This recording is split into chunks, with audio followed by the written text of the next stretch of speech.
Aloha, everybody, and welcome to Aquarian Radio. And I'm your host, Jenna Lessin, and this is an episode of the Experiencers Network. My co-host today is Margaret Rogers Van Coops, and our guest is Nancy Tertre, and I'll have her correct me if I didn't say that quite right. But Nancy is known as a skeptical psychic, and she's a trained psychic detective working with law enforcement and victims, families, and she's a trained spiritual medium, a remote viewer who is trained in several different types of remote viewing, originally established part of the military psychic spy program, and has developed her own type of remote viewing called TSP, a paranormal investigator working with teams around the country. She's a trained medical intuitive and energy healer, a ufologist specialized in alien languages, and she's trained and certified in Intuitive Gestalt Psychotherapy and has been doing that for more than 20 years. She's also working with scientists on aspects of telekinesis, which involves moving matter with the mind. And she's operated and owned several businesses, including a healthcare industry newspaper in New York, a 242-bed nursing home, and a French porcelain factory. Boy, you want Nancy on your side. She knows a lot. As an attorney, so it goes on, as an attorney, she practiced securities litigation for nearly a decade in New York. She's also sat on several local government boards and committees, founded a successful grassroots environmental group, and also ran as a local political candidate. And she's a former host of her own CBS radio show called Hot Leads, Cold Cases, was a regular guest on a California news radio show, making psychic predictions about current events.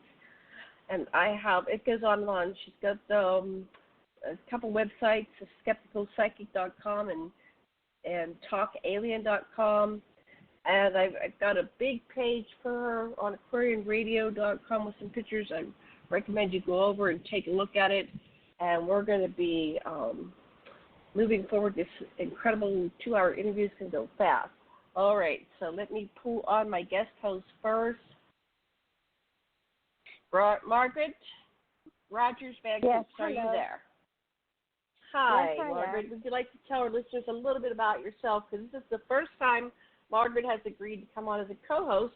I've had Margaret on many of my shows, and so we've gotten to know each other over the last couple of years. But here she is, our first time as a co-host. Welcome, Margaret. Yes, and thank you for letting me do that.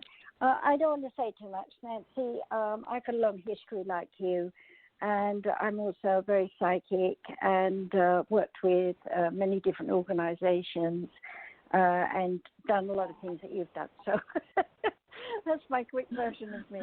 Okay. Okay. And I also have a lot of information on Margaret on aquarianradio.com. Just go over there and search for Margaret, and you'll get volumes of information on Margaret. She's one of the white hats of the world. Okay, so I'm going to pull over. Let's get this on for Nancy Tertre. Okay, how did I do? Is that how you pronounce it? Oh yes. In fact, normally when I get interviewed, the hosts generally panic about 30 seconds before we go on, and they say, "Well, how do you pronounce your name?" And I say, look, it's du Tertre. Actually, technically du Tertre del Marc, but nobody can do that. So it's going to end up being du Tertre, du Tertre, du Tertre. I mean, du Tertre. They do it all different ways. And I tell them if they can't remember, because they do get in a panic about it, look, I answer to two turtles.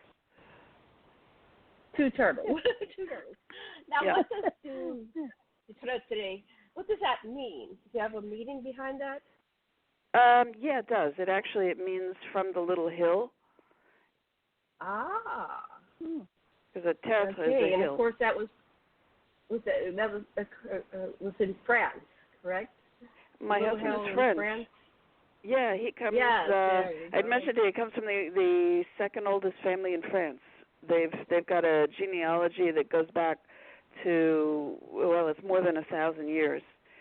So he's related to everybody. Oh, that's wonderful. Mm-hmm. Now, the story is that Mary went to France to Did he ever tell you about that? Is that part of his lineage? The Magdalenes, the Merovingians? No, he hasn't claimed that connection yet. But who knows? Who knows? We'll mention it to him.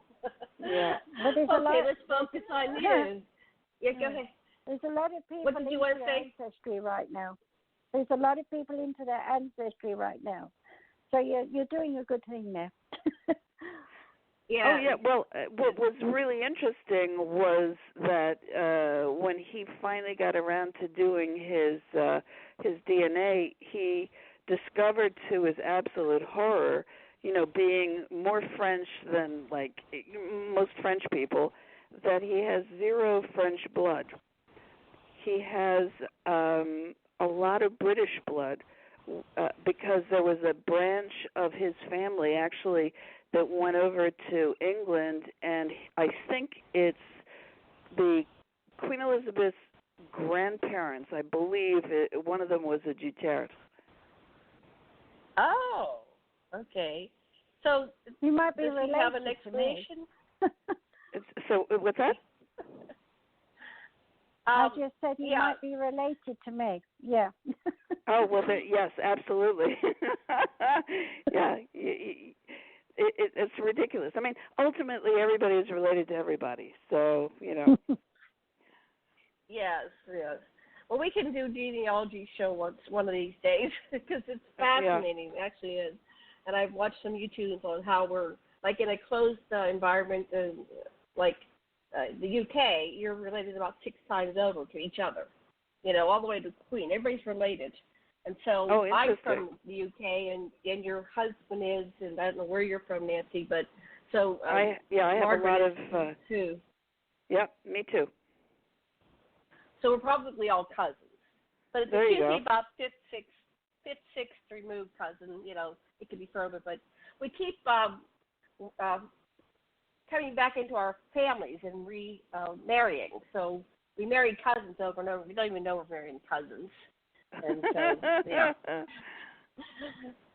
Okay. Oh no, we're all related to Charlemagne. That's what this video said, and he proved it. He says, and we're all related to Charlemagne. So, not only the presidents of the world, but all of us that are from the UK area are related to Charlemagne. It was very interesting.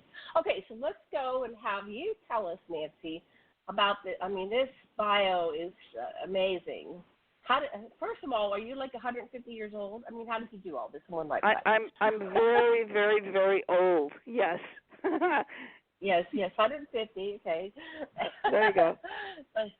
But you regressed your age back to 20. Okay. Well, so tell us, how did you get started in all this? Get started in all of which? Your life, this life journey that I just read about all the things that you've done. Psychic detective, an attorney, Gestalt psychotherapist, all this stuff that you've done. I only said part of it, right? Yeah. And working with aliens. Alien languages.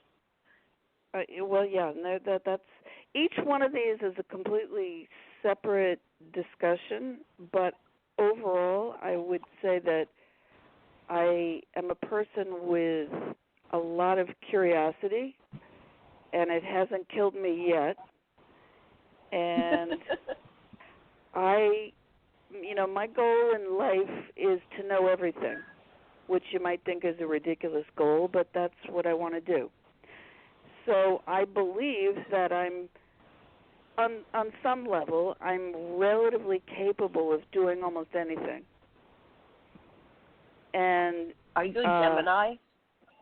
No, I'm not. I'm a Pisces. Pisces, Really? Well, with a skeptical psychic, I want to go there for a minute. What made you skeptical? Well, what made me skeptical was that I'm not a natural psychic. I did not grow up having all kinds of unique paranormal or psychic experiences. I had maybe one or two, and I didn't know what to do with them, and I thought, I forgot about them pretty much. So I I didn't actually have any experiences until I reached, I don't know, it was around the age of 35 or so. And even then I didn't know what to do with them, but I got interested on the topic of intuition from the point of view of psychology. So when I decided to write a book about it called Psychic Intuition, Everything You Ever Want to Ask But Were Afraid to Know. And in the process of doing that, I looked up, anybody in the field of psychology who was working with intuition, which was just about nobody. And what they were doing is they were calling intuition lots of other names, like resonant empathy, different types of, transference or countertransference, or they had all different names, but it wasn't intuition. They didn't want to deal with intuition. I read a bunch of neuroscience. I figured maybe those guys were studying the structure. Now, I'm going back a ways, and so I think that's changed since then. But they weren't interested, so I went out and I interviewed all these people who I had never met in my life, called psychics and mediums. And I ended up training with them I was apprenticed as a psychic detective for 10 years. I trained to become a spiritual medium with a spiritualist church. I have some natural ability to do energy healing, which I always thought was strange. I've done some training with, medical intuitives. So I'm just trained. So anyway, when you are when you're not born that way. You just trained. What years were that? What years are we talking about that you did this training? The psychic type of training was starting around 2000. So since about 2000. So sorry, I'm interrupting, but when you were learning to be a spiritualist medium, don't you realize that you already had your psychic ability, you just didn't know how to tap into it, that was all? Don't you think that? Well, no, I didn't realize that at the time. Now, what I've written about since then is I've explained very clearly that if somebody like me is capable of learning this, it's trainable. Why is it trainable? It's trainable for the reasons that I've laid out pretty specifically, which is we start from virtually the time that we're born in a process of unlearning. So all of this is a matter of going back and relearning. So in that sense, yeah, I absolutely believe we all have these abilities.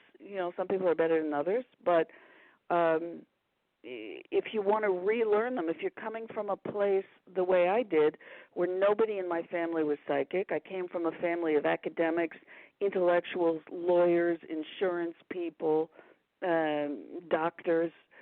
Those are people. They have there's no contact with that world. Period. So for me, it was a real process. I had to learn how to basically embarrass myself, and that was not fun. And I spent many, many years allowing myself to take risks because I couldn't back up anything I was saying. So I spent years of trying to get feedback to see if what I was saying made any sense or if it was correct, or was I just having, crazy fantasies. And what I learned was it's unbelievably correct. And it allows you, it's not always correct, but it allows you, the psychic ability allows you to tap in to, information much faster than normal sort of academic or intellectual learning. You get there much faster, and you can get phenomenal information. So are we all psychic at our core? And like you said, you have to unlearn it. And see, my thoughts are that our society is like a self-policing society, and they don't want any of us to shine, so they shame you out of it, or they religious you out of it. You can't be psychic; that's the devil, right? Well, you have that group, yeah, or you have, the group that says, well, those are people who They don't think very clearly. They can't reverse engineer their thoughts. They can't explain why they've arrived at any conclusions, or they can't base it on any facts. So those must be people who don't think very well. And so it's what I've tried to do is I've tried to educate educated people to explain to them this involves a completely different way of accessing the world. And it requires, it's sort of an either or. You can't be sort of part way in. You've got to submit basically to that type of free-form thinking if you're going to be good at it. But yeah, we all have it. When I was in Japan, I'd have 50 people in a class, and I would say hands up, who thinks they're psychic, and probably one person would kind of wave their hand in front of their face a bit, nervous. And then I taught them with visuals. I won't go into what I do because it's not about me, but I taught them with visuals. And by the end of the day, I'd say, hands up, who's psychic? And they'd all put their hands way up high. Did you find in your work that you had to talk to people in images and pictures and, sensations like I did?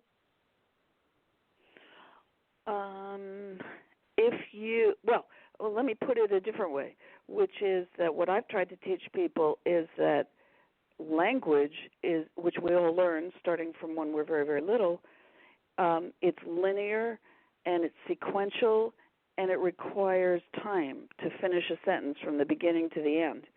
And by the time you've done that, you've limited the amount of information that you can convey, number one, and communicate, but you've also limited the amount of information that's kicking around in your brain. The idea that a picture speaks 1,000 words, it's holistic. So in that sense, yeah, you can convey stuff that way. The way that I've taught psychic development and mediumship, which I've done for many years, is I do it through lots and lots of different types of exercises where people are using all of their senses. So it's not a pure visual thing always, but visual, yeah. Is totally, especially, if you're a clairvoyant, then that's going to be really helpful. But not everybody's a clairvoyant. I love how you said that, because that's what I've been trying to explain. That when you go into language where you have to use your breath and your tongue and your lips and your mouth and form words, it's a subparsing of the source, and it slows you down and disconnects you and puts you into your head, and then you're not into that realm. Because I communicate telepathically with extraterrestrials all the time, and it's so fast. In the time it would take to say a few words, you have a whole paragraph, a whole chapter, a whole book. And so we get concepts and downloads. But this language stuff, we trip over our tongue, so to speak, and it does. We forget what we're going to say by the time we're, halfway through the paragraph. It's like, what were we saying? Yeah, so just like you said it, I loved it. I'll go back and listen to that again. That was wonderful how you said that. I've been struggling to just, explain that to people. They'll say, well, what did the ET say to you? I go, oh, you want it to be a word, right? It's like, well, yeah.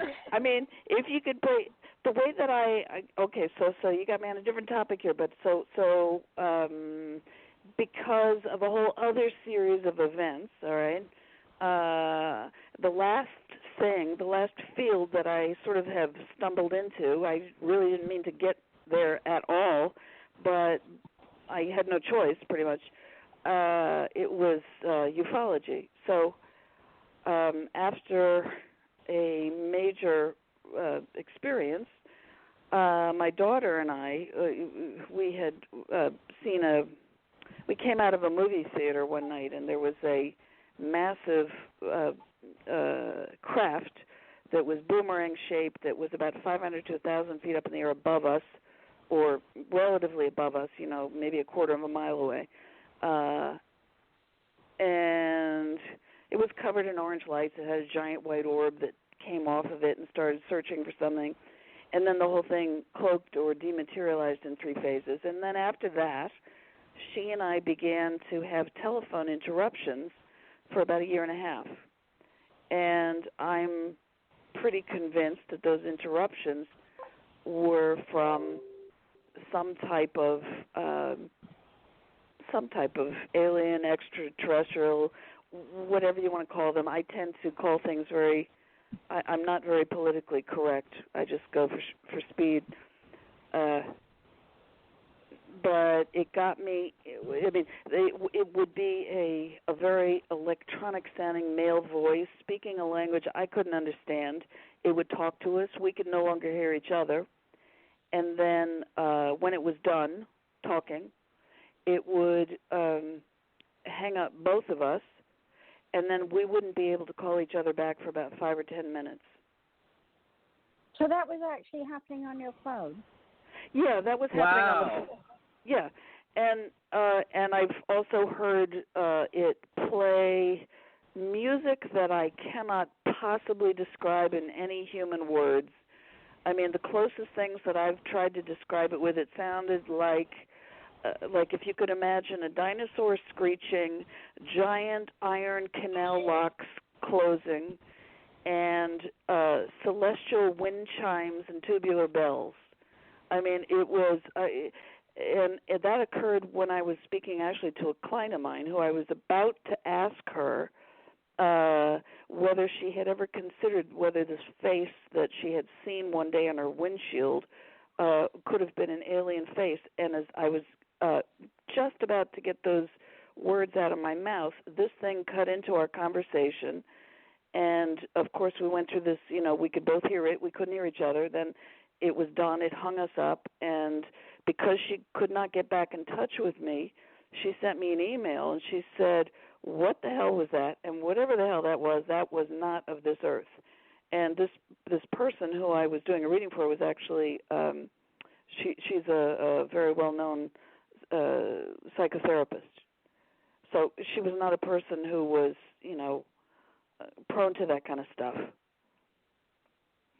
So that got me thinking about communication, and Can I interrupt you? One question I think is very important. Yeah. How did you feel? Did it make you vibrate, or something happen to you when you heard it? No. I was just shocked. Oh, I had that happen to me, and I vibrated. That's why I asked you. I didn't want to lose that question. I'm sorry. Carry on. Yeah. Oh no, that's interesting. So, how did you vibrate? How did you? Well, I'm a medium too, so I always feel I'm a high physical, and so I always feel the vibrations of entities. And the last one I heard was I was talking to my granddaughter. We both heard the trumpet. Da, da, da, oh God, the trumpet sound from Revelations, but that was clear. But sometimes I get those awful noises as well, and I lose the person I'm talking to. I never thought of it as an alien. I've got to be honest. That's why I asked you, because afterwards I was vibrating. Interesting. Yeah. You're making me rethink. Yeah. But I mean, whatever it is that we were listening to was clearly had a male sound to it, him, whatever, and it was not a. I'm used to. I know what voices sounds when you put them through different type of electronics that can distort the voices, or if you're getting a bad connection or third party connection, stuff like that. I'm used to. I understand that, and it was nothing like anything I'd ever heard in my life. But it was clearly a voice, and it was clearly speaking, and it clearly was speaking a language that I didn't know what it was, and I'm pretty good at language. Which also, interestingly, so that happened for 1.5 years, and then it stopped. And then 2 years ago, I got woken up out of a very sound sleep by that voice. And I would recognize that voice anywhere. But so this time I was hearing it telepathically.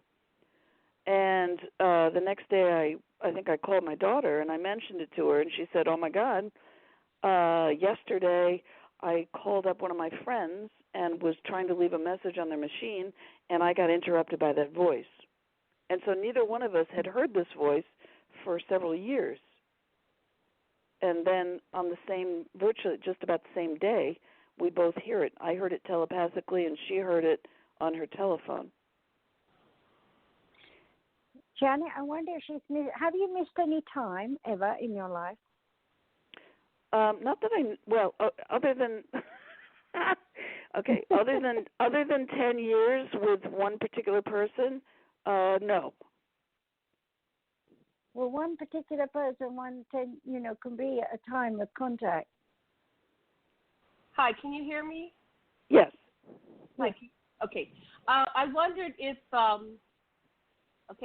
the boomerang, I've had some whistleblowers, and they said, and I don't know, I can't prove this, but they said that that's reverse engineered from alien technology, but a lot of it's human. So that's what I'm glad you were answering about.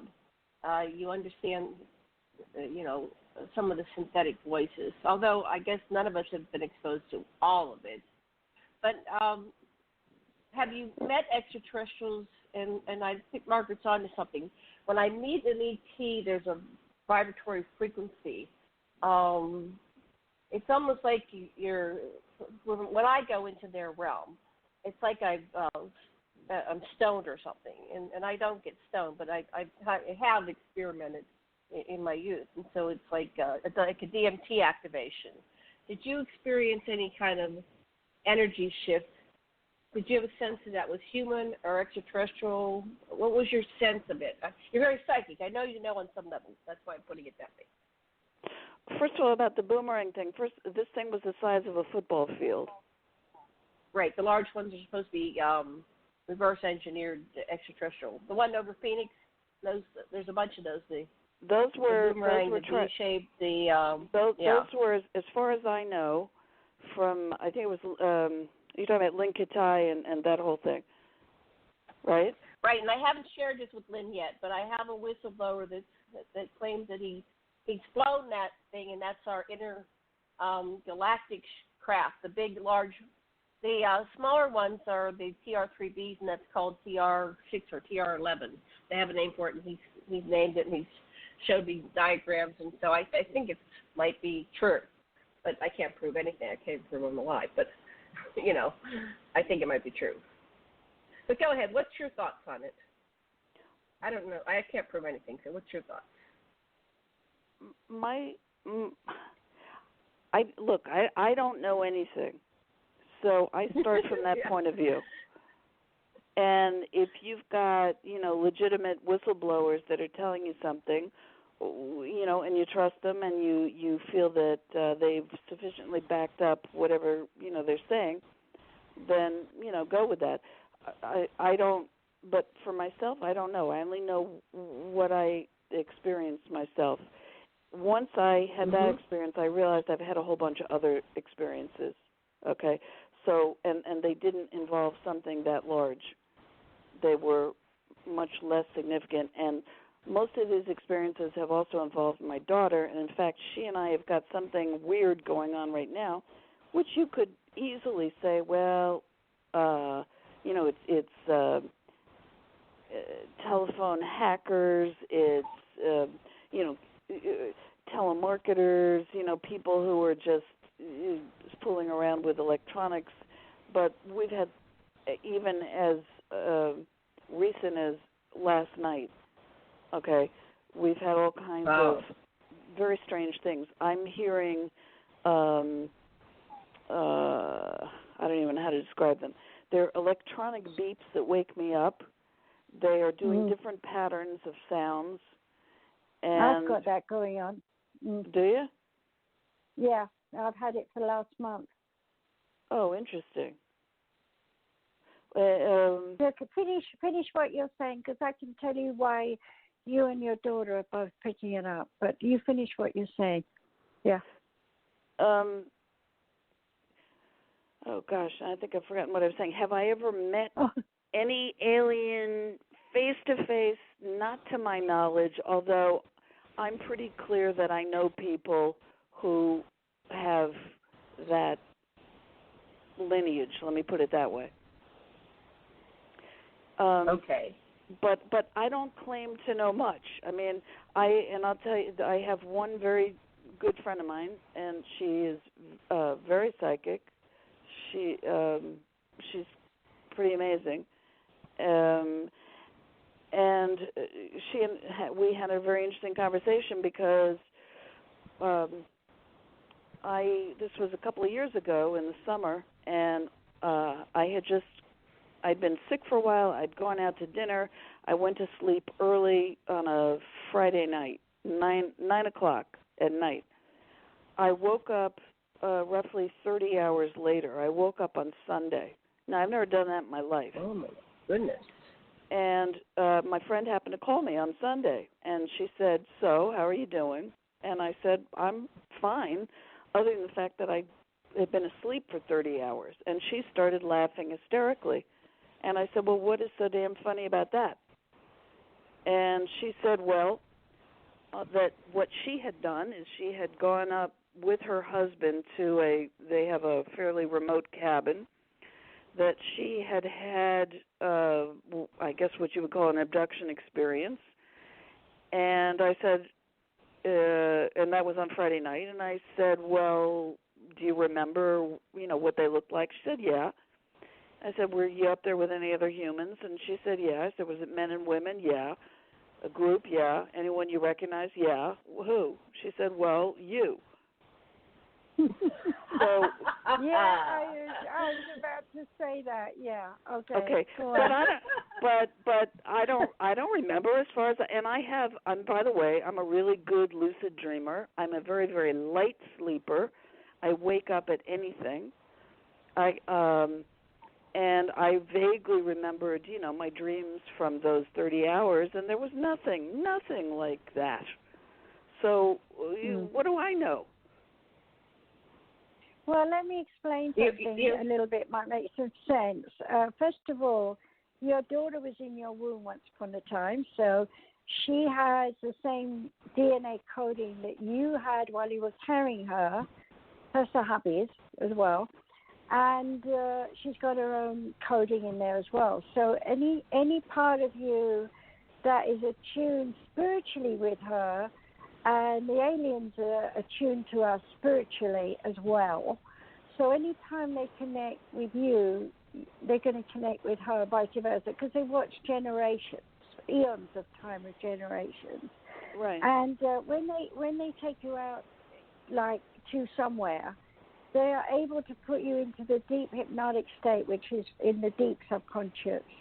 And when it's in the deep subconscious, you don't remember anything unless you're working with a hypnotist who can take you there. So you might want to try unfortunately, that one day. and I do know that, by the way, and unfortunately I'm not hypnotizable. You're not? Oh, everybody's hypnotizable. We're hypnotized all the time. We're in the Matrix. Yeah, you are hypnotizable. You just don't know it. And like, for example, if you're driving down the road and you are thinking about, I have to do the washing and do this, and you have a vision of your washer and whatever, and then all of a sudden a car in front of you brakes and you brake, that's a moment where you've had yourself in hypnosis. We have to. It's the only way the brain rests. So deep hypnosis, the aliens work with it. I've been on ships as well. I've reared generations of alien, what we call hybrids, which I hate. And they're enormous as ships. But you're not allowed to remember unless you're a teacher. And they train you to be a teacher. So, going back to you, you're obviously a detective, right? So can I ask you another question? Because you said you worked in the military program. I'm curious. No, I did not work in the military program. I have been trained in the military style of remote viewing, and I know, most of the guys who were, for example, in the Stargate program. My mentor was Ingo Swann, who created remote viewing, and he's the person who I seem to be 10 years off with. He's gone now, but I have 10 years that doesn't seem to match up with with other realities, you know. So when you're remote viewing, what kind of things do you work on? Oh, I work on anything that you can think of. I have, clients who they ask me anything, from the sublime to the ridiculous. Could be, should I buy a car next week, to what was my abduction experience like? It could be anything. Well, do share. I want to go back to the comment that you said about you don't have, you have 10 years. It doesn't. Say that again. You have 10 years. It doesn't align with. Yeah, it doesn't. Elaborate on what you were saying about. Yeah. Well, yeah. I don't want to say it wrong. Go ahead. Explain that, please. Okay. I got asked to. First of all, Ingo passed away in 2013. And I knew him for roughly 10 years, so I knew him since roughly 2003. And I got asked to be in a documentary film about him. So it was sort of a last-minute thing, and I showed up in, I don't know, Philadelphia or Baltimore, wherever it was, and I was thinking about, I was trying to remember some of my Ingo stories late at night, because I was thinking I don't want to look like an idiot, if they're going to ask me questions about him. And so I was thinking, and I happened to remember when he used to tell me about this fellow who he was working with, who was working on a book that was going to be the authoritative book about remote viewing. And the guy's name was Schnabel. I believe it was Jim Schnabel. And so 4 o'clock in the morning, I'm in the hotel, and I'm running through that story in my head. I said, do I remember that right? Was his name Schnabel? Am I confusing it with Julian Schnabel? Was the art dealer? And no, I got the name right, and I check it on my iPhone. And then I check to see if I can remember the name of his book, because Ingo used to tell me he was working with this guy. He was training him. I was a little bit jealous. And he was introducing him to all the guys from the Stargate program, or from SRI. He was making all the introductions. And that was going on for several years. And I was a little bit nervous about it, because I was working on my book on psychic intuition, which ultimately came out, the first time it came out in 2010.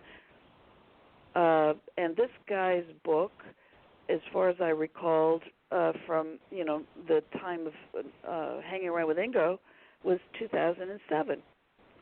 So I look up the publication date just to be extra sure, 4 o'clock in the morning in my hotel, and I'm shocked. And I see that it says it got published in 1997. I said, well, wow. That's impossible. So then I panicked a little bit. I started looking everywhere online. Sure enough, it got published in 1997. And then I look on this guy's website, and he says that he was basically researching it. All right, so that would have been the time he would have been talking to Ingo and researching, from 1993. Remember, I met Ingo in 2003, to 1996. And my memory was he published it in 2007. And no, I was off 10 years. So there's something bizarre there. I don't know what it is. I can't explain that at all. It's weird, yeah. Well, could it have been a republication? No, I checked for that, of course. That was the first thing I did, is I checked. And I actually called up one of the guys, my trainer, Lynn Buchanan, and he was in the Stargate program, and he knew Ingo also. And I said, do you recall this guy Schnabel? He said, sure. And I said, he interviewed you, right? And he said, yeah. I said, do you remember what year? And he said he thought about it, and then he made some correlations to memories that he had, and he said it was 1996. So that would have been the year before it came out. So it's bizarre. So I don't know if that qualifies as missing time. It's just weird time. Weird time, yeah. Well, I think we have timelines that cross, and that's that Mandela thing. But it's even more than that. I think it's timelines that we're all on our own separate timeline, and we just kind of synergize with each other and cross over, and we have a consensus reality. But that, I think, is an example of some kind of warping, that your timelines aren't lining up. It's the same information, but 10 years off. That's pretty amazing, yeah. Yeah, and I mean, I've had other little stuff, like a few years ago, I live on a lake, and so I try to walk around the lake for regular exercise. So there's a part of the walk that's got sort of a downhill, and on the sidewalk it had a big crack in the sidewalk, and my toe got caught in it, and I kind of messed up my knee, and I went out there. I knew exactly where this was. I knew what it looked like. I went out there, I think it was a couple days later, and there was no crack in the sidewalk. So I began to feel like either there was some type of a time warp thing, where either I had come in earlier or later, but I didn't know which. And I have a client that says she's been... Yeah. Okay, sorry. I'll just say this real quick. I have a client that says she's been... she did something that Party A didn't like, so they banished her to this timeline. So she's in a different timeline. So, yeah, it seems like you're crossing timelines or something. But go ahead, Margaret. What did you want to share? Oh, I was just going to say, there are times when we can alter our perception and be in a different space. Like my son called me once. He said, Mom, I just had the most incredible experience. And I said, what is it? He said, he was living in America at the time. He is American, but he's gone back to England, just so you know. But he said, Mom, I was standing in Fulham, which is where my father was, watching the traffic going round and round the roundabout. And I was in bed at the same time, not asleep. I just went there, or I did something. So what I was saying by that is he did an outer body. Do you think you were doing an outer body? Because we can do an outer body while we're walking, Is it possible? See, there's another word, and here I'm just coming from my experience. The other side of the fence is, I'm an attorney with a non-psychic background, and I always wondered what the heck did people mean when they said an out-of-body experience. And I once said to Ingo, actually, I said, look, I had this dream that I came to visit you, and he was living in New York City at the time, and I was in New Jersey, and I said, so I flew, because I'm always flying in my dreams, always, and I flew through the buildings, the tall buildings. I said, is that what you would call out of body? I mean, I don't know. Yes, absolutely. Well, he said yes, and I've heard other people say no. And by the way, I've had people tell me, I bilocated apparently. I was not aware of that either. But they've seen me and heard me on the other side of the country while I've been here. But I don't know. I'm just not aware of it. So I don't think I've ever had an out-of-body experience the way that people seem to classically describe them, which is, they can feel themselves rising above outside of their body and looking down on themselves. I don't think I've ever had that. And not everybody can do that because you get afraid. It's like your conscious mind says, oh, I'm not supposed to be able to do that. It took me years of practicing before I could see 3 parts of me actually out of body. But in terms of what you were doing, I'm being psychic. I'm also able to pick up what you're talking about. I definitely sense you have had a lot more than you realize. What do you think, Janet? Flying is absolute. I think we get bogged down in the details, but flying. You probably have done a lot more than. But it's okay. You don't have to put words to it. It just is. Well, a lot of people are seeing you, and they're experiencing you, and so you're more than a 3D person. You're a multidimensional self, just like all of us. Mm-hmm. And you're accessing this because you hung out with Swan. You've been trained. It was probably because of your family shame that you repressed all this, but now and that need to be accepted. I'm an attorney, and in that heady space of academia. But now you're being who you really are, which is a very diverse person. I mean, your resume is incredible. It's so diverse. Some people are just in one direction. You're like all over the place. Like you said, you want to learn everything. I think you have the ability. Yeah, take me with you. I want to learn everything too.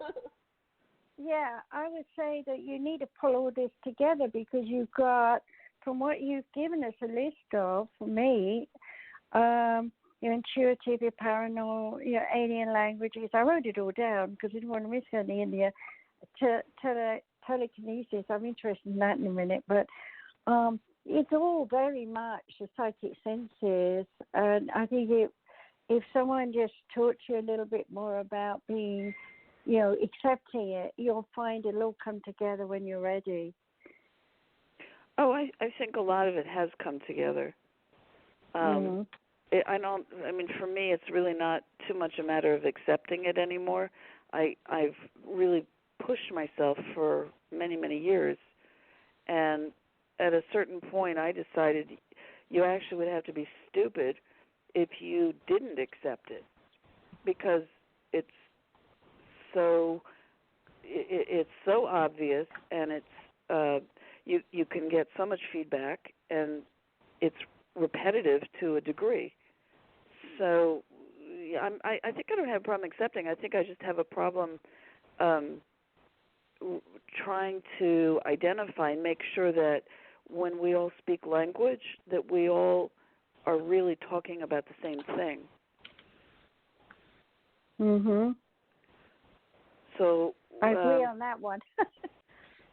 Yeah, and for example, what I did, this was about a year ago, I re-dreamt that dream, of going to visit Ingo, only this time I decided in the dream that I wanted to experience and identify the experience of what it felt like to fly through cement walls and glass walls.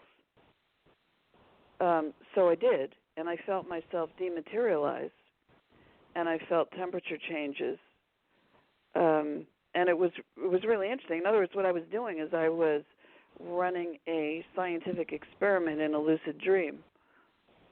Right. Yeah, I've actually done that too. Do you know about apports? Oh, sure. Sure. I've had them. Okay.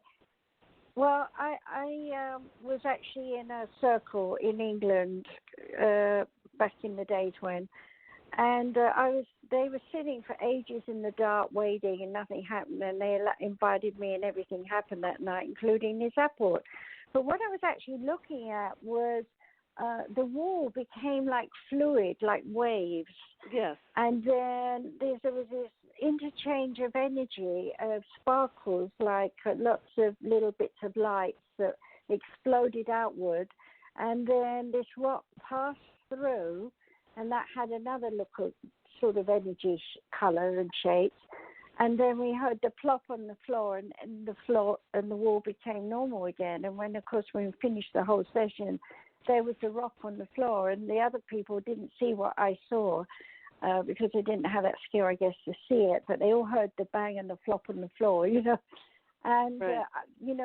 That is what we can do as well when we come out of body. So you had a really neat experience, and I'm sure there's a lot of people are listening. Have you got some guidance that you could give some people listening on what they can do if they do it, or what happens, You're talking about the apports, or you're talking about something else? Traveling through the wall and the glass and that kind of thing. Right. In terms of advice about how to do it? How did you get? How did you do it? And what? I'm going to plead ignorance. Okay, I don't know in the same way that I have bent steel rods, which were unbendable with my hands. I don't really know how that works, but I know that when you start. It's a combination of thinking and perceiving molecules of matter in a different way that they will actually behave differently. So I'm familiar. Tell us how. I'm sorry? Sorry, but can you tell us how you visualize it? I'm interrupting you because I don't want to miss it. I'm sure the people listening want to hear what you do. Let me interject something. I understand what's going on. I go through walls all the time. I've been going astral all my life, and I just get out of, as a child, I'd walk out of the bed and walk right down through the cellar, basement floor, door, and I would go outside and without opening the doors. And I don't know how I did it. It was will. I think it's just will. You just will it. If you break it down, it's that same stuff parsing with language. If you break it down into A, B, C, D, E, you can't do it. But if you just do it, you're doing it, So I just do so many things. What do you mean, how do you do it? You just want to, or desire, or intention. I'm going outside, and I'm going so fast, and I don't have to open that door. I'm out, and there you are. And I would go down to the park. I remember one time I was down in the neighborhood park, and I'm a little girl, right? And I realized, oh my goodness, I'm in the park. It's the middle of the night. It's not supposed to be safe. What am I doing here? I need to go home. And as soon as I thought it, I was back home, and I'm walking back through the wall into the house. And it's like, what are you trying to do? Get yourself killed? But then I realized I probably wasn't there in a physical body. I'm in some kind of astral body, and if there was some kind of, somebody in the park at night, they couldn't have seen me anyway. So that's my experience, but, we're just trying to connect the dots and explain this reality, quote unquote, but it's all different to each person viewing it. Yeah, go ahead. I'm always curious to know, if, like what you just described, is how would I know the difference between what I would call my imagination, and I have a very powerful imagination, where I could imagine myself walking through walls or going outside and feeling the grass under my feet and feeling the cold wind and hear the sounds. I can do that really well. But is there a difference between that and what you're talking about? And if there is, what's the difference? Imagining means a conscious effort to image and make it happen. Imagine, like in a meditation. Imagine you're seeing the magician appear before you, and they have a gift for you. And so image, it's like you have to engage the ear, the mind, the imaging process. But this is just doing it. I've done it all my existence, and I know how to do it, and I don't have to. It's like driving. Once you know how to drive, you don't have to think about, making a left turn or putting on the turn signal. Like riding a bike, it goes from that level of ABCD to you're just doing it. And so somehow, in my lifetimes, I've learned how to do this, or I knew this coming in. And I have a question, and I'll go back to you, Margaret, but one for Nancy. I've been told by a lot of people, like in the whistleblowers and others, that I was in Project Stargate, and I got recruited in Well, I was probably in it before I knew it. Have you encountered that people are in it and they don't know? They didn't want to let me know that I was being trained or part of this thing, because I am an experiencer. I'm a lifelong experiencer. But looking back at my life, it's obvious, like, when I walked in the door, these people were around me, and I'm cute but not that cute, right? So there was something, they were waiting for me. And then they invite me, and next thing I know, I'm in this thing called Psy World seminars, and I'm in this advanced psychic training where we're table tipping, right? And we're doing all this stuff. And I'm thinking it's just a new age spiritual group, right? I'm just a little hippie chick. And it's like, nah, there's much more behind that. And then eventually somebody would say, yeah, I'm in the military, and if I told you what I did for a living, I'd have to kill you, that type of thing. So I'm curious, because you were in that program, or you were involved. Have you ever heard of people being recruited without them knowing that they're recruited because they are psychic naturally? Not from anything I've ever heard from anybody who was, involved with the program. But what I have heard, which is maybe a little bit, who knows how related or not related, but I seem to know an awful lot of people who were somehow recruited as young kids into, whether they were MK Ultra types of programs or I'm not sure what, but were apparently selected for their, apparent psychic abilities or gifts or potentials, and then who were trained and put into particular schools, and the schools disappeared and the teachers disappeared and the doctors disappeared and all that kind of stuff. But people seem to have fragmentary memories of that. And so in that sense, yeah, and then you hear about the various stories about, like, super soldiers, which frankly I didn't believe much in, but I think it's raised some questions in my own head, some of the stories. People who got inadvertently trained into things, and it's all wrapped up in, UFOs, and it's wrapped up in paranormal stuff. It's all somehow weirdly connected, and not just connected, I don't think, by, people, looking for, like, wish fulfillment that they had some exciting life. I think it's I think it's beyond that. I wanted to have a normal life. I wanted to have less life. This is too exciting. Yeah. I see. Go ahead, can I Margaret. Take you back? Turn. Sorry. Can I take you back to, you said the key word here that I was going for is, you said you decided to recheck your abilities and redream the Ingo thing, and also, going through the glass and the walls. I just wonder what your technique is to get yourself in that frame of mind, because there are people listening that might want to try your technique in what do you do in preparation to do your research.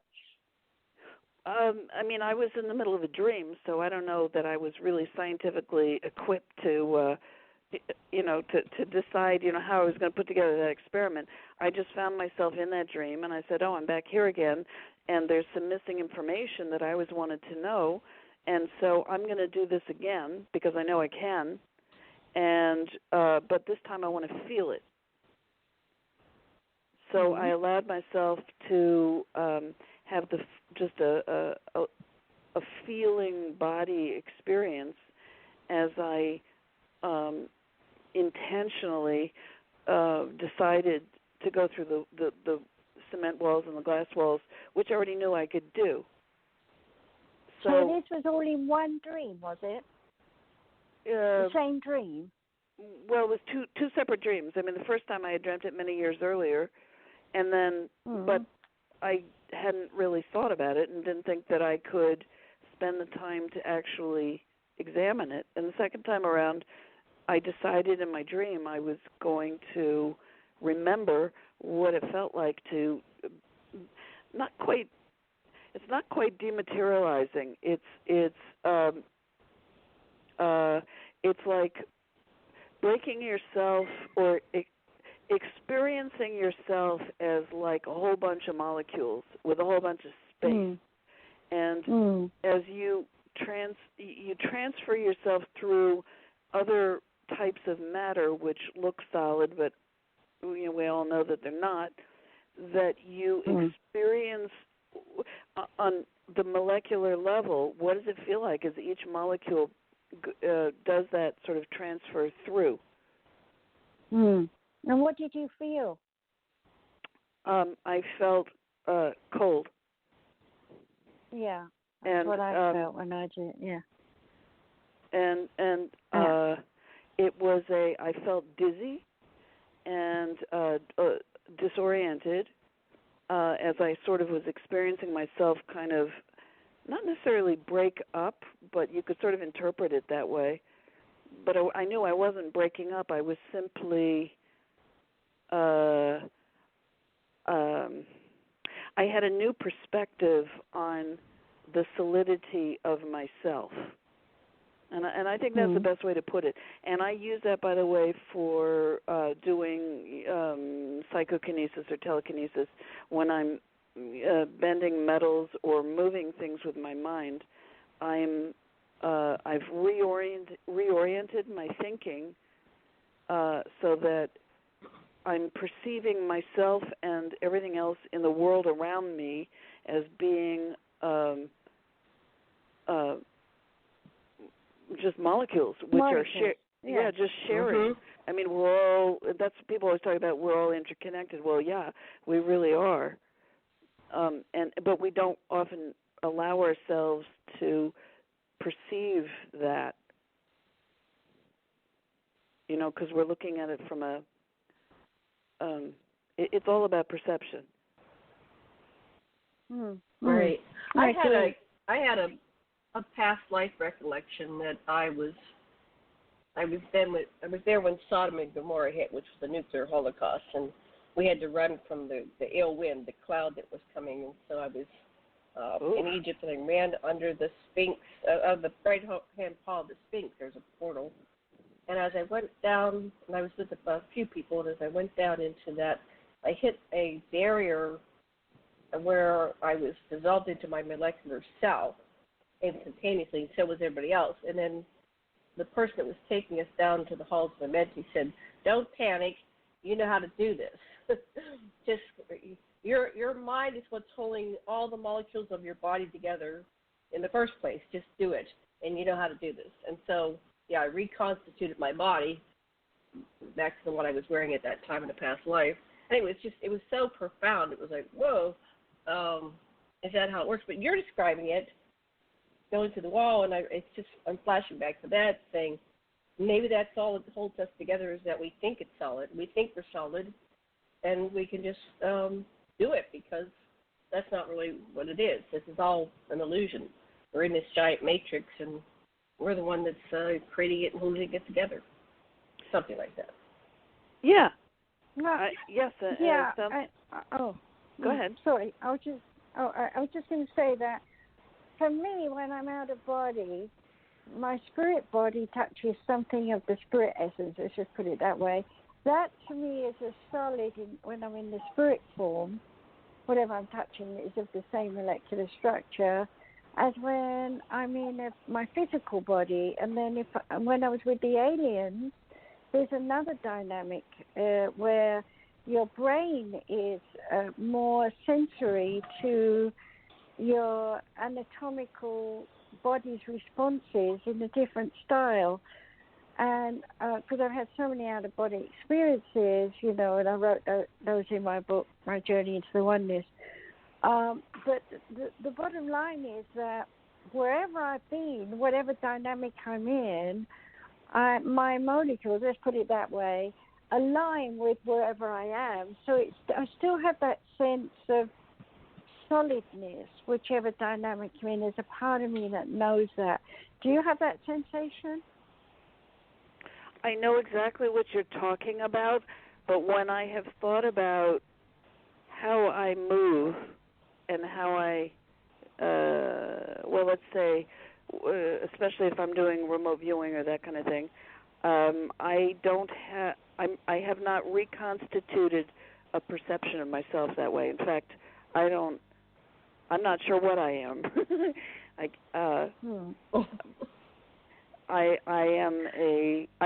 feels like I'm a perspective with an opinion, and beyond that, I don't seem to have anything much more than that. So, have you ever been discovered viewing something? Have you ever been somewhere where they caught you watching them? I know. Well, I mean, you have the famous story with Ingo, and I know a lot of people have talked about it also. There's some of the other viewers who have said that. I think maybe once, but I don't remember what the circumstances of it were. Yeah, I seem to remember sort of ducking out quickly. I think it was on one occasion where I felt that I had been sort of perceived. Yeah, that's good. Mm-hmm. Wow. So, did you work with that team at Project Stargate, or were you an independent contractor, or did you have certain targets? No. I'm just I'm somebody who just happens to know an awful lot of people. Okay. So I change? never met Ingo, but go ahead. Take us down another road. I was going to ask if we could change the subject to, I'm interested in what you do with your energy healing. There's so many different types of energy healing out there, in quotes. What do you actually do yourself, Nancy? Well, and okay, so I know many people. I have many friends involved in different types of alternative healthcare and energy work and that kind of thing. I'm not trained in any of those. One day, well, let me put it this way. No, I'll back it up a different way. I call what I do ooey ooey. Ooey. Yeah, I call it ooey ooey. It is. I learned the hard way in doing this. My oldest and best friend, her husband had passed away suddenly, and she was grieving, and I was doing some energy work on her back. And at that point, what I was trying to do, because her grief was so powerful, was I was trying to sort of pull out some pain and some body pain. And I ended up feeling as if her husband had passed of a heart attack. I thought I was going to die of a heart attack for about the next 2 weeks. And that was a very important lesson for me, because I realized that if I was going to do energy work on people, I in no way was going to do what a lot of energy workers do, which is either to try and sort of suck out all of the bad, negative stuff, or to force in, positive stuff. Either way, I won't do that. The type of energy work that I do is, if I'm going to describe it, I'm going to say it's more like it's an informational exchange. And so I set up the possibility of blueprints for people, and that's all I'm doing. And so nobody taught me how to do this. This is really, of all the stuff that I do, this is the only area that I'm really not trained in. This is 100% just natural to me. And I have done it, people told me they've gotten electrical shocks, big ones from me. People told me they can feel muscles or tendons moving. Well, I don't touch ever. I'm usually about at least 5 or 6 inches off the surface of the skin. So I never touch. People feel, of course they feel heat, they feel magnetism, little sparks, they feel relief from pain. I had just something magnificent happen recently. I worked on, I I discovered afterwards, quite well known. He's a scientist, and he has Parkinson's, and I worked on him for, I would say, about 45 minutes. He could barely hold his torso up. His wife would have to, unwrap candy wrappers for him because he didn't have much mobility with his hands. He was in a wheelchair, and I worked on him, and was sitting in the restaurant the next day talking to a friend, and I see his wife walking into the restaurant with somebody else, and then behind them I see the scientist, and he's walking, pushing his own wheelchair. And I was shocked out of my mind that they were incredibly grateful. I mean, the stuff that is possible is just beyond outrageous. I mean, it's like all this stuff. If people would just open their minds, these are like miracles all over the place. Actually, I had Parkinson's disease. I cured myself of it. I was 35 and I was diagnosed. Wow. And within 3 weeks, I'd stopped. I completely locked up. I couldn't even walk. I died. It was bad. Short version. And since then, I've gone on with my crystal acupuncture and my healing skills, different things. I studied psychology and psychiatry, and I learned about the cellular neuromuscular memory and the DNA and the RNA from oneness, from spirit, not from any textbooks. And I've written many books about it. But over the years, I've cured MS, MD, cancer, you name it. So when you were talking, I thought I'd just share this so it's a little bit helpful to you. We're not allowed to claim we cured cancer, Margaret. No, Margaret, we're not allowed to claim we cure cancer. I can't help cure it. The lumps have disappeared, they're gone, and the X-rays have shown they're not there anymore. So, but anyway. That happens. The point of view of what I'm trying to say is that our brain stores the negative as well as the positive, and when we work on the etheric, which is it's like a lining to the physical and to the spirit, which combines the two. When you clean that out and you take away the negative, and that's if the person is ready, because they're so fed up being negative.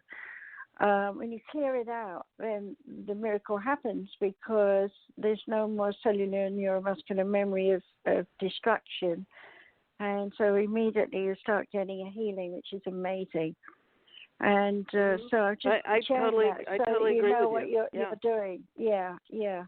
Because a lot of people don't know that. And if we spread the word that they're carrying the DNA and RNA of everything they've ever learned in the etheric body, which causes clinging syndrome, fighting syndrome, flight syndrome, responsibility syndrome, and guilt syndrome. When we get rid of that, then, hey, anything can happen. So it's really wonderful what you're doing. And I think people should know that. Do you want to tell people how they can get hold of you? If you got an email or something. We'll do that at the end. I'm just thinking when you're writing. Okay. Anyway, let's go over a couple more things, and then we'll. But on the website, we have links to Nancy's website, talkalien.com and the skepticalpsychic.com. So, but go ahead. You want to give your information, or is it all on there? Sure. Thanks for that opportunity. I mean, it's if they do go to my website, they'll see I have it's pretty easy. My email is NDT, like Nancy Tertre, at theskepticalpsychic.com or talkalien.com. Excellent. Yeah. I wanted to go into a couple of things before we get run out of time here. And I did want to ask if either of you needed a break. I could put on a song if you wanted to take a break. How are you doing? I'm doing fine. I mean, you guys are terrific. You're really both of you are just so fascinating. I think it's a good team here. Mirror. So I listed your topics based on what you told me, and part of it was alien languages, and then there's a couple samples of languages. And so you mentioned that Yeah, how did you get into alien languages? That's not something I hear people talking about it much. I've heard people channel it, and they do almost like talking tongues. Are you speaking it, or tell us about your alien languages? What does that mean? So what actually got me thinking about it was all those phone calls, which I couldn't understand.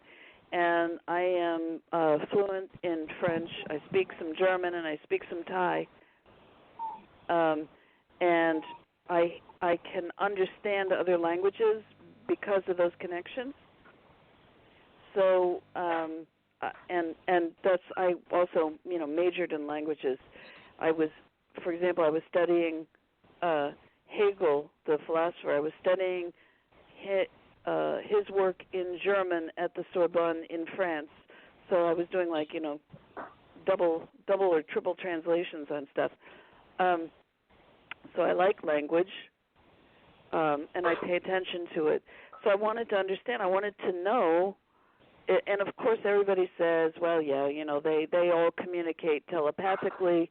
So what are you knocking your head against a wall for? Why would you even bother? And yes, of course, I know they communicate not only telepathically, but I also know from case studies that I've looked at that you can actually make communication errors telepathically. So communication still has to be precise to some degree.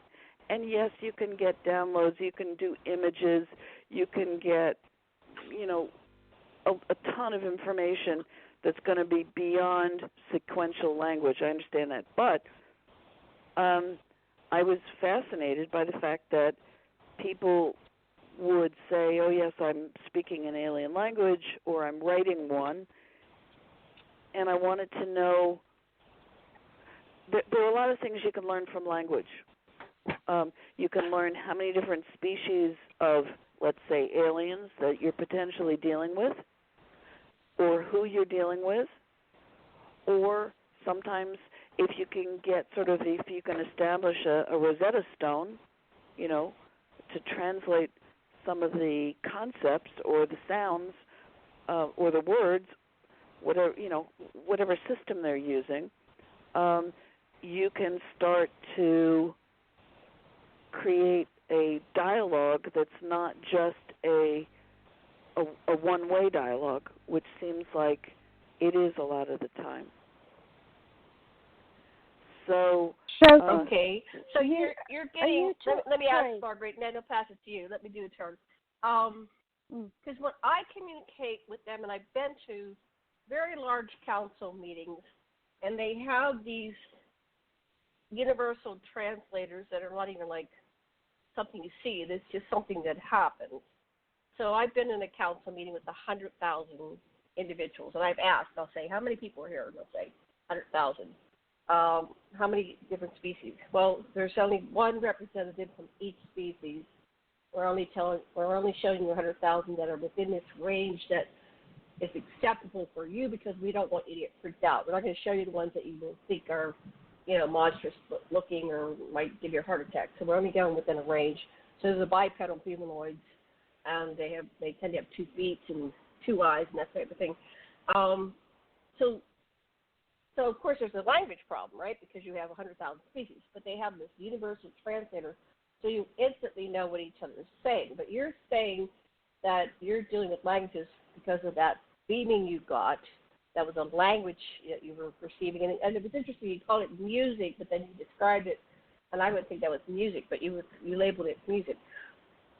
So, are you recording these languages that people are speaking?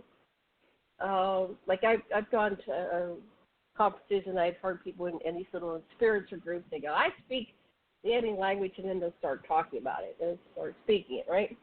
Are you recording those and trying to interpret what they are as a linguist? What's going on there? Absolutely. That's okay. I've been doing that. It's a little easier to do when you're dealing with written languages because you've got something. Mm-hmm. It's a little easier that way. And it's difficult because they're all over the place. They're really all over the place. Now, there was a guy named Dr. Pezziglini, Mario Pezziglini, who, this must have been about 40, 50 years ago, where he was he's the only person I really know of who was trying to do comparative analysis, linguistic analysis of different writings. And he came up with three different basic styles, okay, and he called one of those dot and line. That would be probably the most common. You have a cursive or a script style, and you have geometric style. And I've seen some, variations on those themes as well. What I've tried to do is to compare them not only to each other, but compare them to, ancient languages from Earth, and to more modern languages. And I've also tried to to look at cases where aliens have been communicating to humans in all kinds of languages. I mean, you had one case where the aliens are communicating in Finnish from Finland. Right. And, there's only 5 million people on Earth who speak Finnish, I believe. It's one of the most difficult languages, apparently, on Earth to learn how to speak. And yet you had aliens speaking it. They weren't just speaking it with the translator. Some of them carry boxes or wands or mechanical things or earpieces that can make instant translations. But they seem to be doing it without that. So, and then, so that gives you some insight into, in some cases, how long aliens have been dealing with humans, because you'd have to deal for at least for a while in order to get that level of familiarity with a language. Some of them are speaking in different accents. That's also indicative of who they're learning human languages from, and for how long, and how well. Some of them Where are you can't getting speak these written languages and these recorded languages? Where are you getting these from? Do people send them to you, or how are you getting your raw material? Sure. I know a lot of people who are contactees, and so I've got sort of a database of different different languages. And, I have attempted to learn from people who say that they speak certain, very particular languages. And then I've listened to a lot of people who claim to speak what, light languages, which to me feels more like an embodiment of a feeling than a language. Because languages have rules. And I know in this field, people don't like to talk about rules, but languages follow certain structures, because that's how it's through the structure that we're able to convey certain feelings or ideas.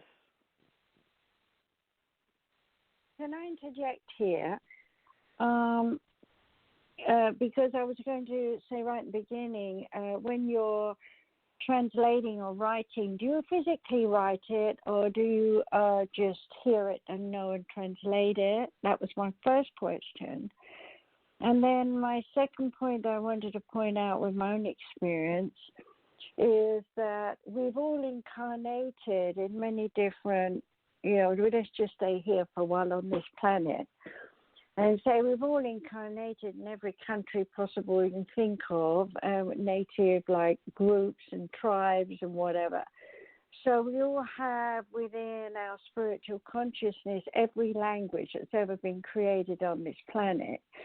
And we've also incarnated on many other planets. So we already have a very big knowledge of languages when we go to these universal, I don't call them aliens or anything, I call them universal committees when we go to, out of body, and many people, different strains of people. I used to do a lot of this in my teenage years when I was really recovering who I really was, but didn't know it, didn't make sense then. And so we've already got a lot of that within us. Do you think you're using some of that? Some of your DNA strand somewhere within your deep subconscious from past lives in other languages, or alien languages? First of all, I don't claim to speak alien languages. I'm more, I'm like the observer. Or the analyzer. I'm just trying to see what everyone else is doing when people say that they can speak other languages or write them or have received, communications and have sort of copied them down, stuff like that. So I don't see myself as being one of those who's out there writing stuff. And I would say that of the stuff, my own personal experiences, they're kind of limited. I mean, I see, for example, and I don't know whether either one of you do, but every once in a while, it's almost like a teleprompter type of a screen that runs vertical characters really, really fast. Mm-hmm. And I don't know what it means. I can't translate it. And the what I realized is that if I can divert my eyes off of it instead of staring at it, trying to follow each character, that I can actually get it to slow down. Yeah, it sounds right. It sounds like you're actually, a lot of symbols come from us because we're trying to show ourselves that your brain is working so fast that you need to slow it down, because the brain does not remember words. It remembers, like a computer, dots and ones, as it were. And many of the languages that we speak. For example, I had a time when I was cleaning the vacuum cleaner. I was cleaning the stairs. Got children running around below, talking, yelling, screaming. But I'm totally into just vacuuming. And next thing I know, I'm listening to this whole conversation in German, which I don't speak. And I understood everything. I even remember it to this day. They were talking about how they can or cannot move energy in terms of heavy weights of the stones and things like that at the time. I'd been watching a program on BBC at the time in London. And I had that in my mind when I started, but as I was cleaning the stairs and going down the stairs, I was listening to this whole conversation in German about people believing and making up fantasy illusion, and that you shouldn't worry about this and that, and you should just focus on what you're doing and so on. And it wasn't until I got to the bottom of the stairs and one of my kids was pulling on me because the vacuum was really loud, I had to turn it off. I lost the German. And I realized then in consciousness that I'd been listening and understanding every word in German. And I've since done that a lot when I'm in that trance-like state. So I'm wondering if, I'm throwing a stone to you, Nancy, I'm wondering if it isn't time for you to, instead of being the scholar, and by the way, if you're encoded with the scholar archetype, you are a collector of information, and that would justify why you would be doing that here in a knowing sense in this life.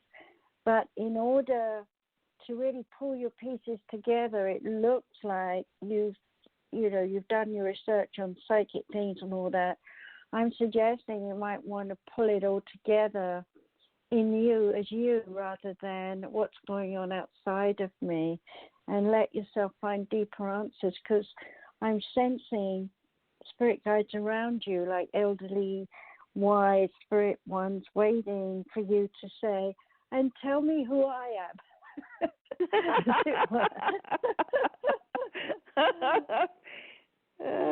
Well, you see, they might be standing around for a long time. But they can't make you. They can't make you. You've got to want it, and then they'll come and give you whatever it is you need. I know they waited a long time. I was like, I had to have Parkinson's before I finally turned around and said, why has this happened to me? Then after that, everything started to fall into place. And I feel like, you're ready for it. You're ready to pull all this together. But, if you don't mind, I had another thing I wanted you to talk more about is your telekinesis.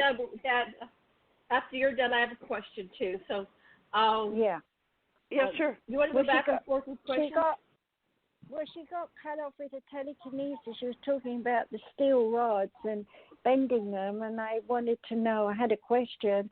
Were they thick rods and big things, or little things, or do you do it often? Was it one-off? Just tell us.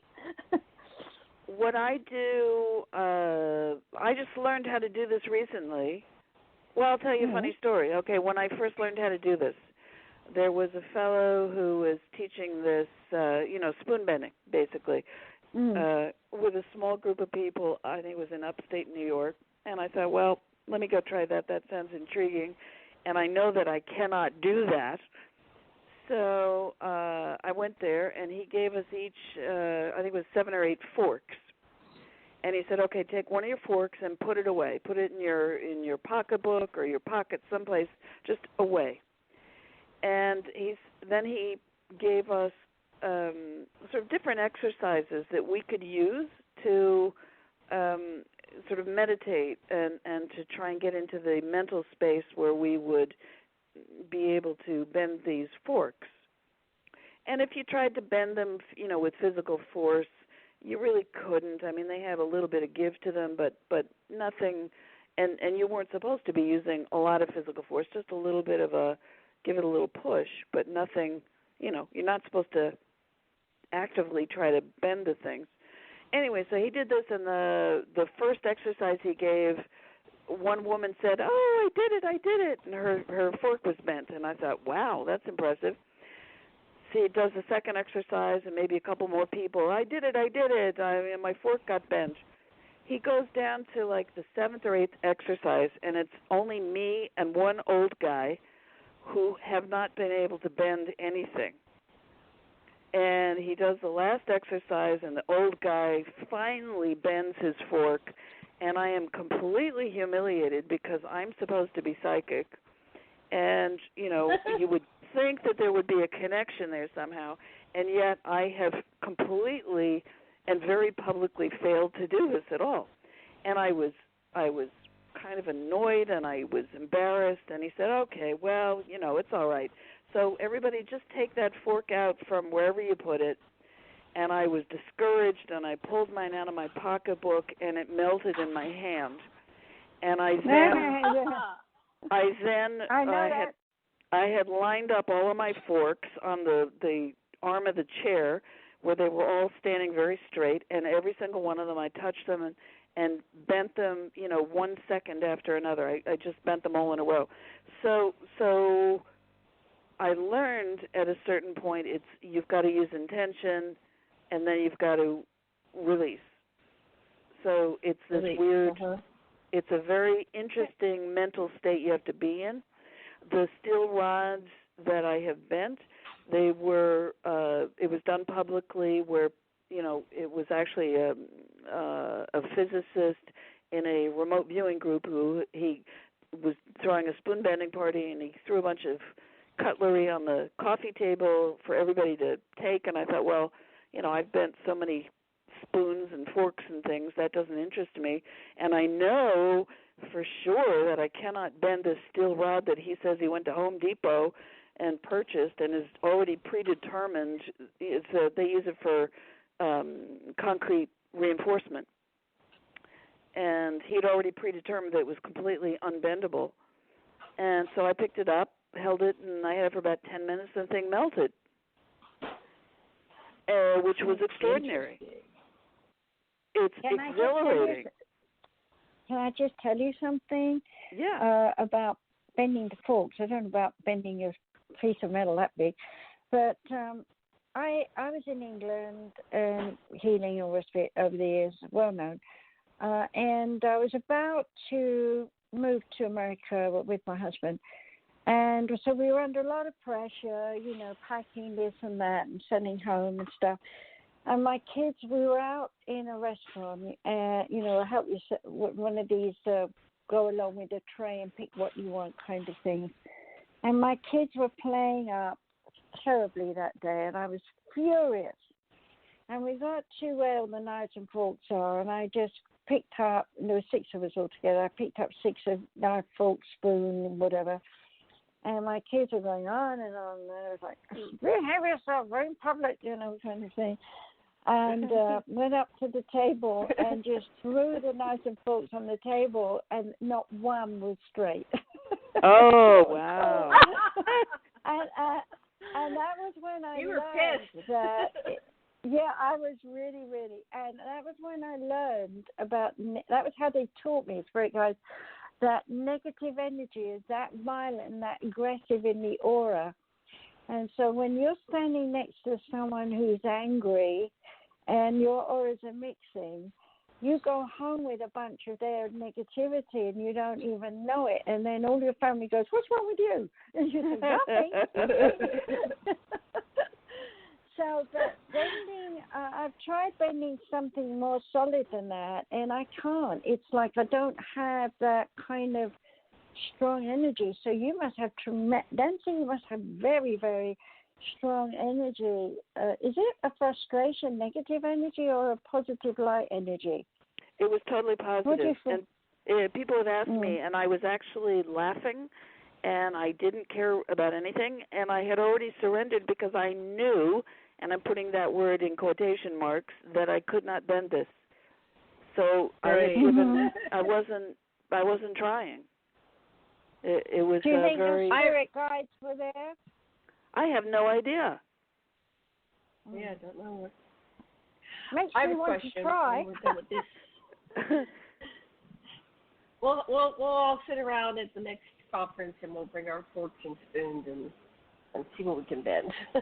I did it too one time, and I don't know how I did it. Yeah, but then I think the restaurant will be mad at us if we leave their silverware all bent, so we got to be careful with that. I have a question back to the language thing.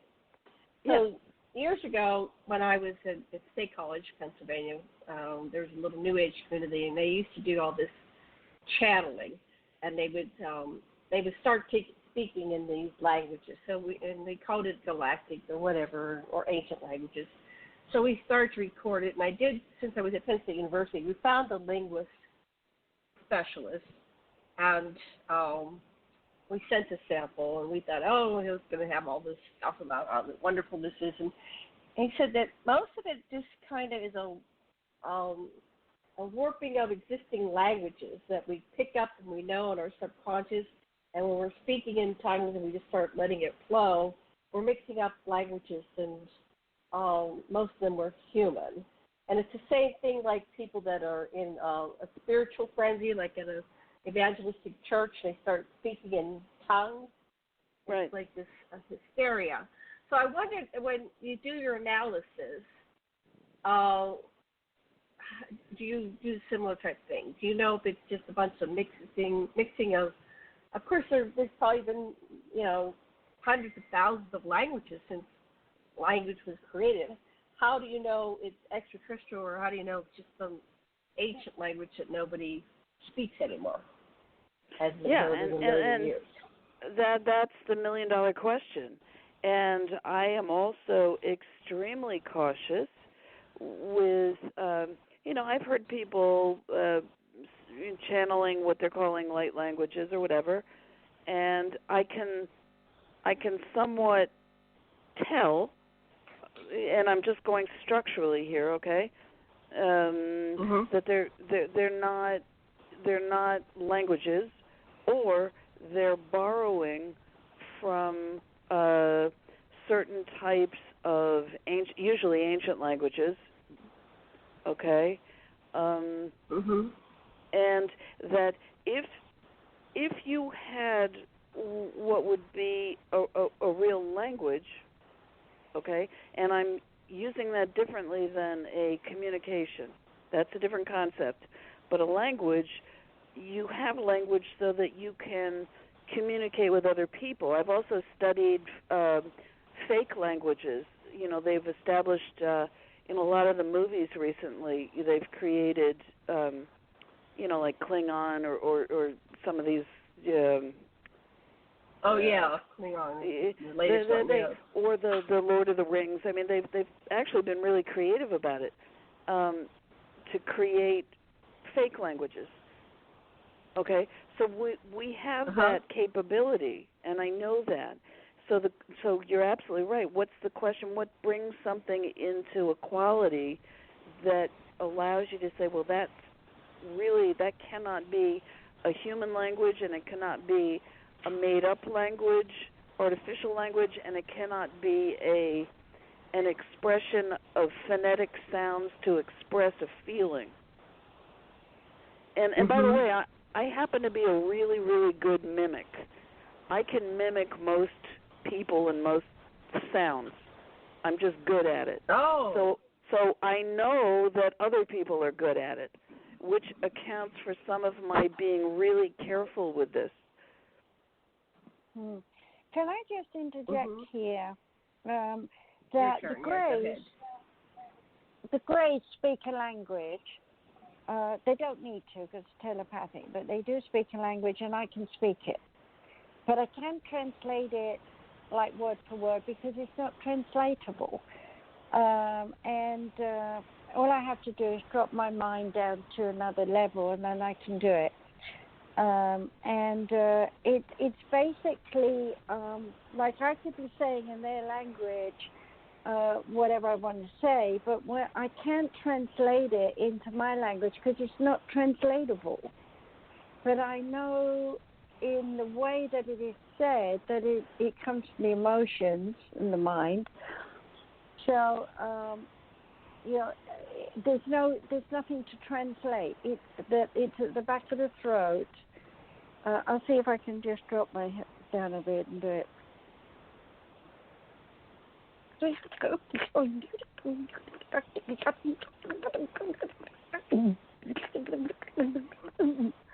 Yeah, I can't translate that, but I can tell you that in my language it would be saying, we are always here and we can always connect with you if you allow us to. That's my interpretation of it, but they don't have those words. Okay. So and by the way, I really appreciate that you just did that. I would love it if you could send me a recording, because let me see if I can play you something. I have something on my cell phone. Now, this has been a problem. Okay, let's see if it plays. This has been a weirdness that's been happening to me and my daughter, okay? And it's been happening over the last month. It happened last night. She's getting, now you could say these are hackers or whatever, but I'm hearing chiming noises that are waking me up. They're electronic and they're not consistent. They're waking me up at my home. I'm in New Jersey. She's in New York. And what's happening is that she's receiving telephone calls from home, from my home number, but all that is happening are clicking sounds. Let me see if I can, I don't know if you'll be able to hear this. I'm going to play one.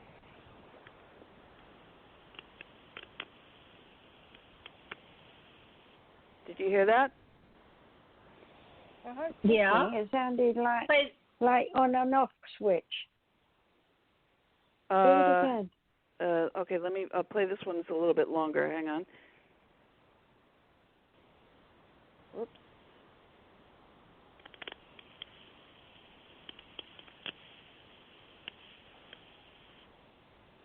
Did you hear? Yes, I can hear that very clearly. Yeah. Yeah. And it's she had originally described it as sounding a little bit like a Morse code with somebody tapping on a keyboard, but when I've listened to it, it's not tapping on a keyboard. It sounds a little bit like static sounds, but it's like a clicking noise. And I know from having listened to some of the languages that people have told me that particularly reptilian or insectoid types are doing those very guttural sort of clicky noises. My daughter decided to try and communicate with it last night. She called me in the middle of the night, woke me up. Because anyway, she said that it clicked louder and spoke louder. It has, I've heard them, it has like a modulation. It sounds like phrases or sentences.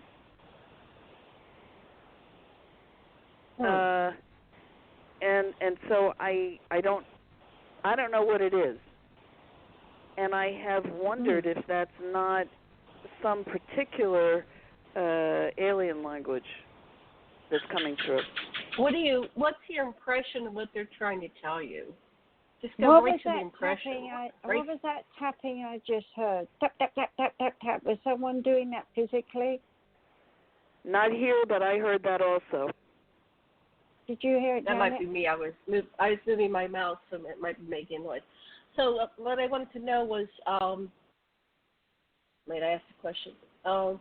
Just go to the translation, because you know on some level, what are they trying to tell you? Just close your eyes and just. I was trying to feel my way through it, and I couldn't get a feeling. What I got was a sense of the creation of sentences, but it doesn't. I have an enormous frustration with that because I don't get a sense of a translation in my mind. Okay.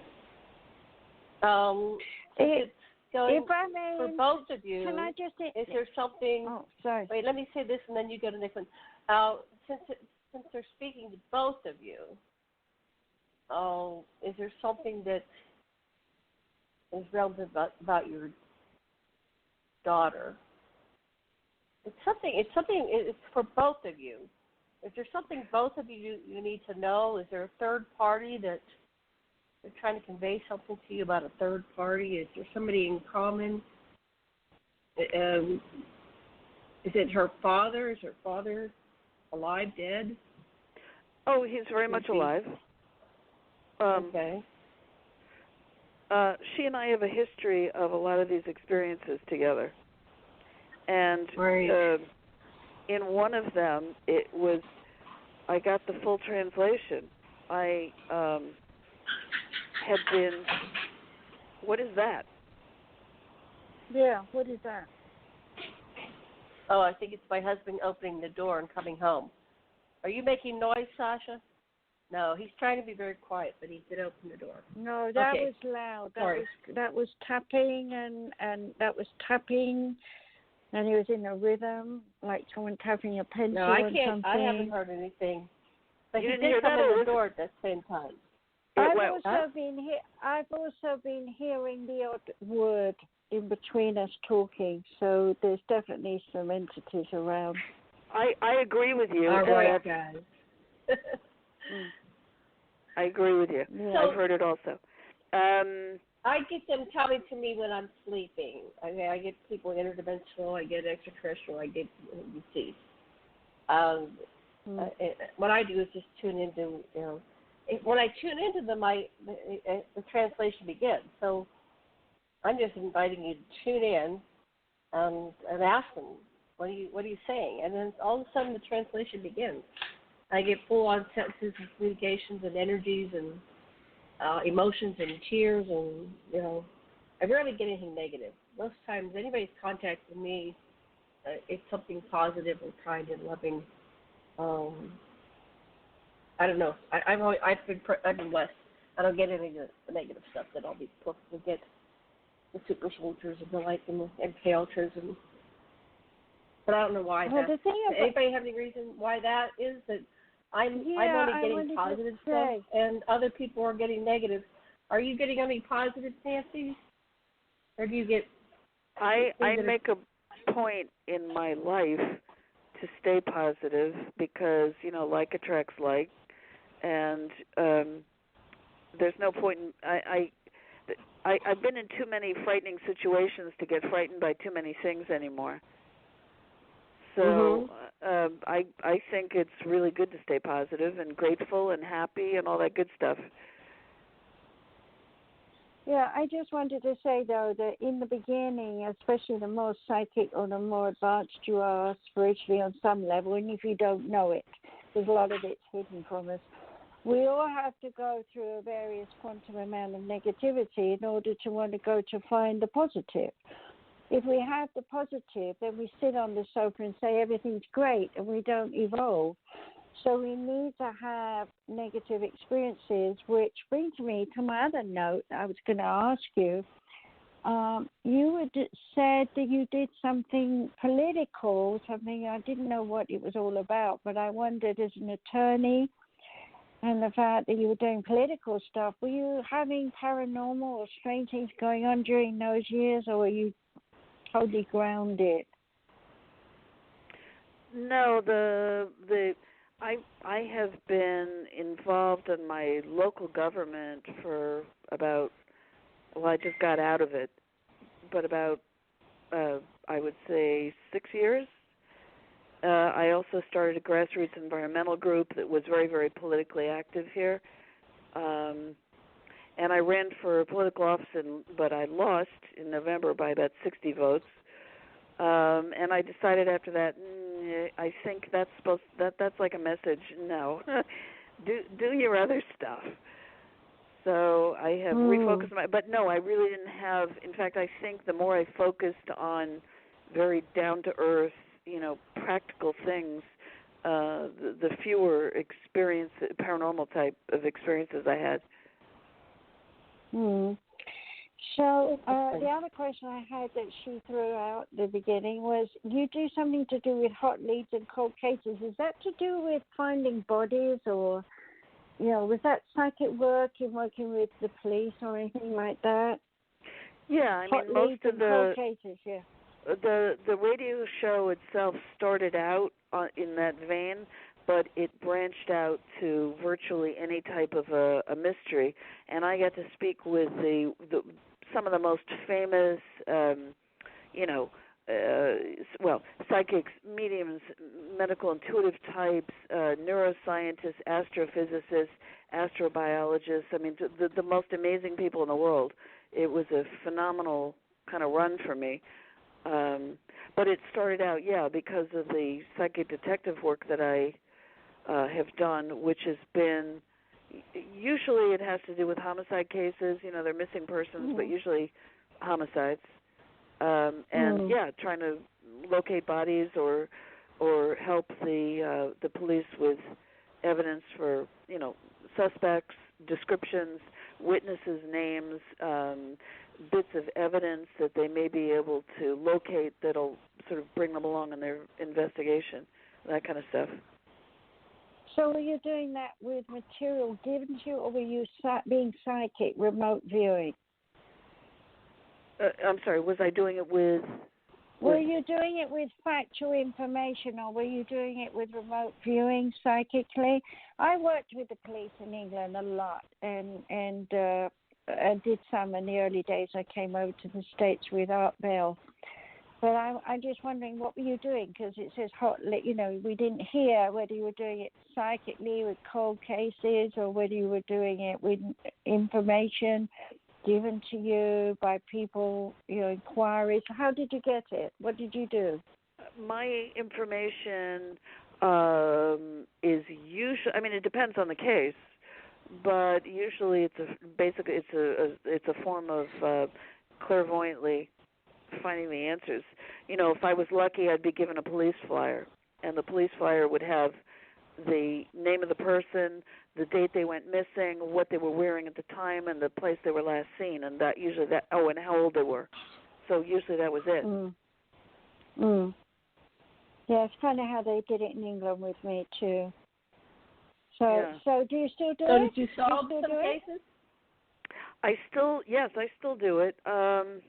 I work, I would say, less today with the police than I used to. I work more with families, and I kind of learned my lesson a while ago. Never work with somebody who's not in the family, and never work with somebody who doesn't really have the ability to follow up and investigate the information that you give them. So, what do you mean by that? What happens? They don't want to be found, right? Some people disappear and they don't want to be found, and you come up with a negative. Does that happen to you? That's happened a few times, not a lot. Usually, I would say it's more you're dealing with, I would say, more than anything, you're dealing with homicide. Sometimes you're dealing with missing people who've run off, and they want to keep it that way, or they want to maintain a certain anonymity or whatever. But the reason why you need somebody to follow up is because if you're giving them all kinds of good information and they sit with it, it's sort of pointless. You've sort of wasted your time.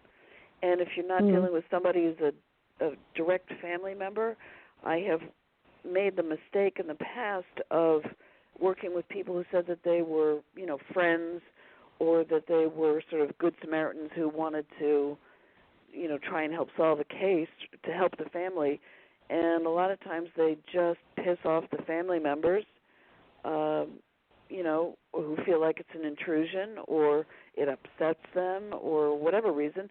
Or, another thing is they can't really verify any information. I'm like a bloodhound, I come up with bits of information that are more evidentiary. It's sort of like, mediumship in that sense. You're looking for pieces that you can verify to let you know that you're on the right scent track.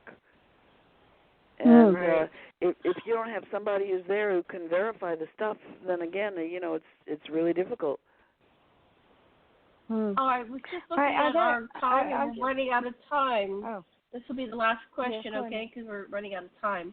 So go ahead, Margaret, last question, and then we'll wrap it up. Well, I was just going to ask her, when she's working on someone that's dead, does she ever realize the spirit can come and tell her something? So I should be talking to you, Nancy, not because me being a medium, I will pick up the person sometimes. They'll come and tell me exactly what happened to, if they want to. But I wondered if you've had a sense of the dead person being around you when you're working. Oh, absolutely. Absolutely, of course. Mm-hmm. I was shocked when I first was doing, because I had trained as a psychic detective for so long, and then I went and did my mediumship training, and my mediumship teacher, who was a minister in the spiritualist church, she said to me, because I'd asked her, I said, could I sit in on your more advanced class? She said, oh, Nancy, you really can't do that because, you're just a psychic. And I said to myself, oh, wait a second here. At first I felt bad, and then I thought, no, I'm a psychic detective. And what do they do? Oh, they communicate with the dead. How about that? So yeah. Yes. All right. We've had a great time. We're running out of time, so I want you to be able to tell everybody about how to contact you and your websites. Well, I have had a great time, and I think both of you were terrific and fascinating, and I really enjoyed it.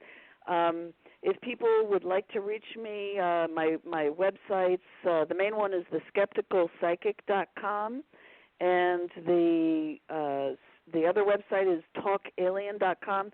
And if anybody can send me an email to NDT, like Nancy David Thomas or Nancy Tertre, at theskepticalpsychic.com or talkalien.com. And if they are interested in setting up a reading, it can be done off of my website. So that's about it. Excellent. Thank you so much for coming on. Thank you for having me. Margaret. Yeah. Thank you, Nancy Tertre. Yeah, thank you. Thank you. We'll have you again. They'll be on in 2 weeks, or what is that, a week and a half? I don't have the date. Sorry, not prepared. I think it's the 21st.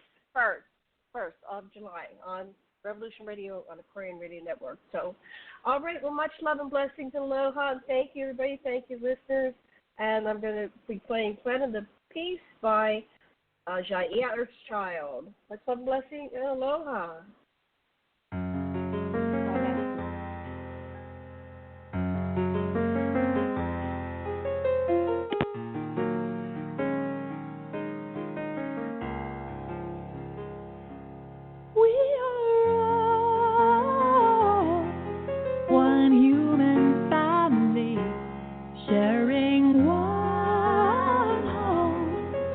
Our home is a planet of peace, planet of peace,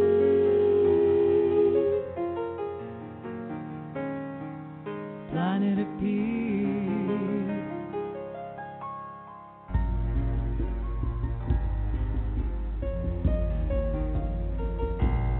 In this vast universe, we all share this planet Earth. We have shared the air since the dawn of time. No one takes a breath saying this one's mine. We share the sun, we share the sea. It's time to learn to share the land in peace.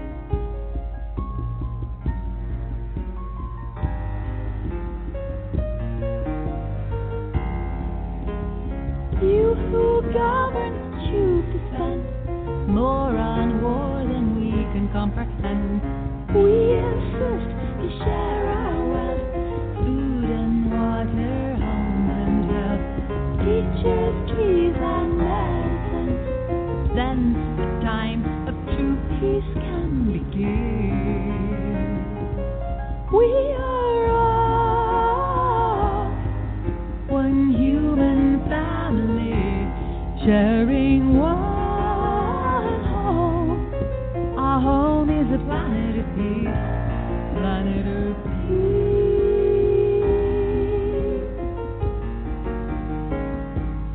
planet of peace. You of every nation are family to me.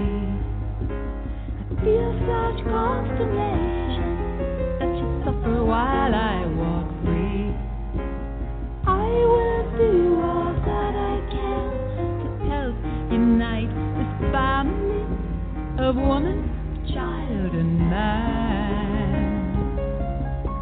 The leaders of our nation, are they wise as well as strong, or boys in imitation, pointing that he's gone, threatening the future, endangering us all?